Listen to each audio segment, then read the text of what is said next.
नमस्कार. पालघर लोकसभा मतदारसंघातील इलेक्शन आता काही तासावर येऊन टेपलेलं आहे. आता राजकीय पार्टीचं प्रचार थंडावलेला आहे आणि आता खरं प्रचाराचं काम चालू होणार आहे. म्हणजेच खरी मेहनत आहे ही प्रशासकीय अधिकाऱ्यांची. त्यासाठी बोलण्यासाठी आपले वसईचे तहसीलदार आणि अतिरिक्त निवडणूक अधिकारी अविनाश कोष्टे साहेब आपल्या सोबत आहेत. ते आज आपल्याला सविस्तर माहिती देत आहेत, ते आपण ऐकूया. साहेब नमस्कार. नमस्कार साहेब, इलेक्शनची तयारी आणि प्रशासकीय कामकाज ह्याबद्दल आता तुम्ही काय सांगाल? 22 पालघर अनुसूचित जमाती लोकसभा मतदारसंघाच्या अंतर्गत 133 वसई विधानसभा मतदारसंघासाठी मी अतिरिक्त सहाय्यक निवडणूक निर्णय अधिकारी म्हणून काम पाहत आहे. त्याचवेळी या लोकसभा मतदारसंघासाठी माननीय जिल्हाधिकारी तथा निवडणूक निर्णय अधिकारी म्हणून गोविंद बोडके सर हे काम पाहत आहेत आणि आपल्या 133 वसईसाठी डॉक्टर भवानजी आगे पाटील हे सहाय्यक निवडणूक निर्णय अधिकारी म्हणून काम पाहत आहेत. एकूण वसई तालुक्याचा विचार करता किंवा 133 वसई विधानसभेचा विचार करता 348 मतदान केंद्र ही वसईमध्ये आहेत आणि या सर्व मतदान केंद्रांवरती सुरळीत आणि व्यवस्थित मतदान पार पडावं यासाठी आम्ही आचारसंहिता लागू झाली तेव्हापासून मेहनत घेत आहोत आणि मतदान केंद्रावरती प्रत्येक मतदाराला त्याचा मतदानाचा हक्क बजावता येईल या पद्धतीने आम्ही सर्व जे काय कामं आम्हाला करायचे आहेत ती सगळी कामे आम्ही करत आहोत. आता 20 तारखेला प्रत्यक्ष मतदान होणार आहे. त्यासाठी 19 तारखेला आम्ही सर्व मतदान अधिकारी कर्मचारी हे या जी कॉलेजमधनं सर्व मतदानाचं साहित्य घेऊन त्या मतदान केंद्रावरती पोहोचतील आणि तिथे दुसऱ्या दिवशी 20 तारखेला मतदान होणार आहे. त्यासाठी आम्ही सर्व यंत्रणा, पोलीस यंत्रणा सर्व आम्ही सज्ज आहोत. ह्यावेळेला गरम ऊन जास्त आहे आणि सगळ्या मतदार केंद्र जेवढे आहेत त्यांच्यासमोर उन्हाचा लोकांना लाईनीत उभं राहता येणार नाही. त्याबद्दल तुम्ही काही मंडप किंवा पाण्याची सोय केलेली आहे का? निश्चितच यावेळेस उन्हाचा तडाखा जास्त असल्यामुळे किंवा काही ठिकाणी आपल्याला उष्माघाताचे पण काही रुग्ण आढळून आले असल्यामुळे लोकांना, त्याचबरोबर मतदार आणि आमचे जे काही कर्मचारी आहेत मतदान केंद्रावरचे, या सगळ्यांना त्रास होऊ नये म्हणून आम्ही त्यांची काळजी घेतलेली आहे. प्रत्येक मतदान केंद्रावरती आम्ही एक किट दिलेलं आहे, वैद्यकीय किट दिलेलं आहे की ज्याच्यामध्ये जर एखाद्याला काही त्रास होत असेल तर त्या त्रासापासून वाचण्यासाठी त्याला सर्व प्रकारचे औषधं त्याच्यामध्ये दिलेली आहेत. त्याचबरोबर ग्लुकॉन-डी आहे, ORS आहे की जिथे उन्हाचा त्रास होत असेल तर त्यांना इमिजिएट पाण्यामध्ये देऊन त्या लोकांना तिथल्या तिथे लगेच इमिजिएट रिलीफ दिलं जाईल. तर ह्या ज्या काही सुविधा आहेत त्या ज्या पद्धतीनं कर्मचाऱ्यांसाठी आहेत त्याच पद्धतीनं जे मतदार त्या ठिकाणी मतदानासाठी येणार आहेत त्या सगळ्यांसाठी देखील त्या उपलब्ध राहणार आहेत.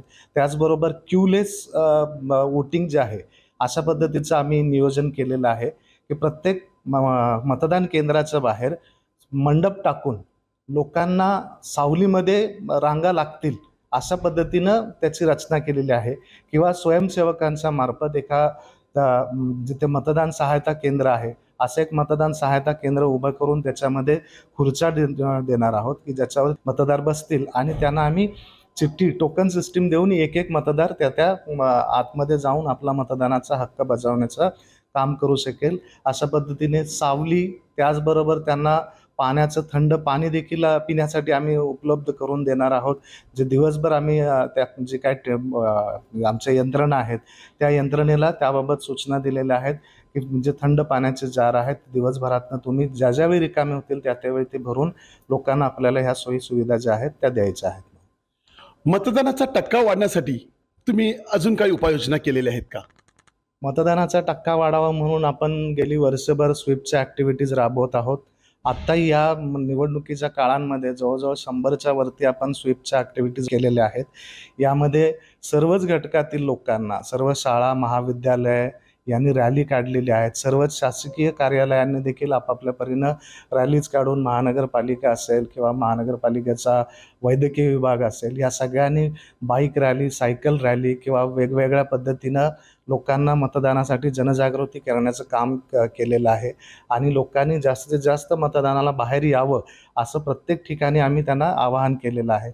मग इकडचे मॉल्स असतील किंवा ज्या ठिकाणी सार्वजनिक बाजारपेठा आहेत या ठिकाणी देखील लोकांना जाऊन पथनाट्याच्या मार्फत किंवा जनजागृतीच्या मार्फत जे शासकीय वाहनं आहेत या वाहनांवरून भित्तीपत्रकं लावून किंवा स्टिकर्स लावून या सगळ्या गोष्टींच्या मार्फत आम्ही जास्तीत जास्त लोकांपर्यंत पोहोचून त्यातले त्यात 3.5 लाख विद्यार्थ्यांना आपण मुलांना जे विद्यार्थी होते त्यांना संकल्पपत्र दिले होते की तुम्ही हे तुमच्या पालकांकडनं भरून आणा की आम्ही यावेळेस मतदान करणार आहोत. तर असे जवळजवळ 3.5 लाख संकल्पपत्र आपण या विद्यार्थ्यांच्या मार्फत गोळा केलेले आहेत आणि त्याच पद्धतीनं इथले ज्या काही बचत गट आहेत, महिलांचे बचत गट असतील, पुरुषांचे बचत गट असतील, महिलांच्या वेगवेगळ्या संघटना असतील, हॉकर्स असतील, त्याचबरोबर जे सफाई कर्मचारी वगैरे आहेत, या सगळ्या कर्मचाऱ्यांमध्ये आपण या मतदारांच्या जनजागृतीचं काम केलेलं आहे आणि त्याचा निश्चितच परिणाम यावेळेस निवडणुकीमध्ये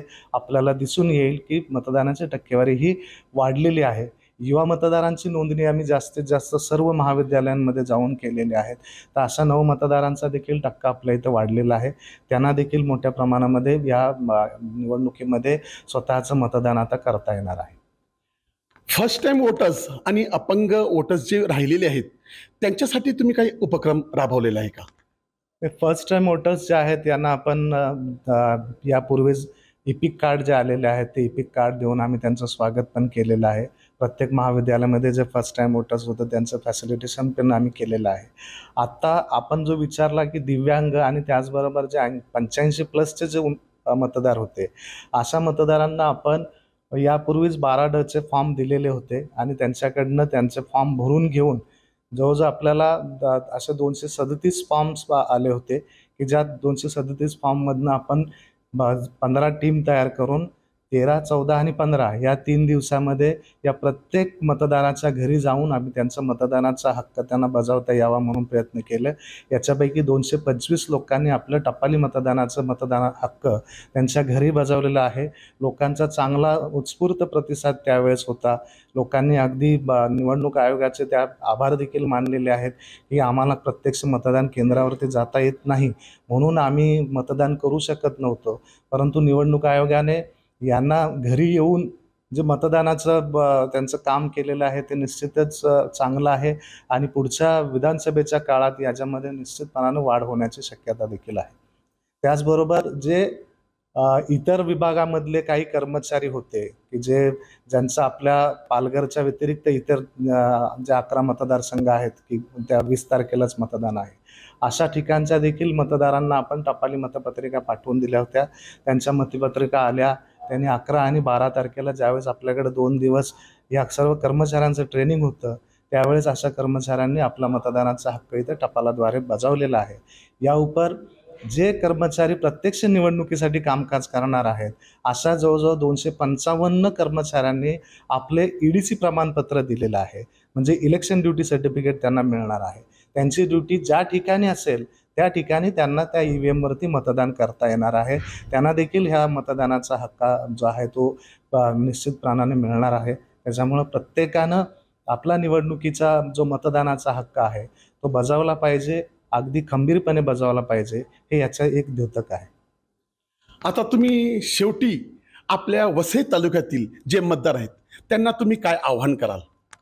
वसईची जनता ही सुज्ञ जनता आहे आणि आपल्या वसईचं साक्षरतेचं प्रमाण देखील जास्त आहे. त्याच्यामुळे सर्व जनतेने या पुढे येऊन वसईसाठी मतदान करावं. 22 पालघर या लोकसभा मतदारसंघासाठी मतदान करावं. त्याचबरोबर देशाची लोकशाही सदृढ आणि भक्कम करण्यासाठी आपला मतदानाचा जो अमूल्य हक्क आहे तो निश्चितपणाने पुढे येऊन बजवावं. त्या दिवशी जरी सुट्टी असली तरी देखील अशा सुट्टीचा उपभोग न घेता प्रत्यक्ष लोकांनी मतदानाला येऊन आपण आपला हक्क बजावला पाहिजे.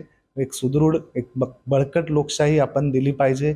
यासाठी आपल्याला जो घटनेने अधिकार दिलेला आहे त्या अधिकाराचा वापर करून आपण निश्चितपणानं मतदानाचा हक्क बजवावा अशी मी आपल्या मार्फत लोकांना आवाहन करेल. तर आपण आता बघितलं हे होते वसईचे तहसीलदार साहेब ह्यांनी आपल्या वसईकरांना एक आव्हान केलेलं आहे. आम्ही आमच्या परीने जे काही तुमच्यासाठी सेवा देता येईल तेवढी आम्ही प्रयत्न केलेले आहेत. शांतपणे आणि चांगल्या पद्धतीने जेवढं जास्तीत जास्त मतदान होईल त्यासाठी त्यांनी प्रयत्न केलेले आहेत. आता आम्ही देखील तुम्हास आव्हान करत आहोत, जितकं जास्तीत जास्त मतदान करता येईल तेवढ्या सर्वांनी मतदान करावं आणि देशाची लोकशाही ही मजबूत करावी. धन्यवाद. वसई लाईव्हसाठी दिलीप डाबरे. नमस्कार सर.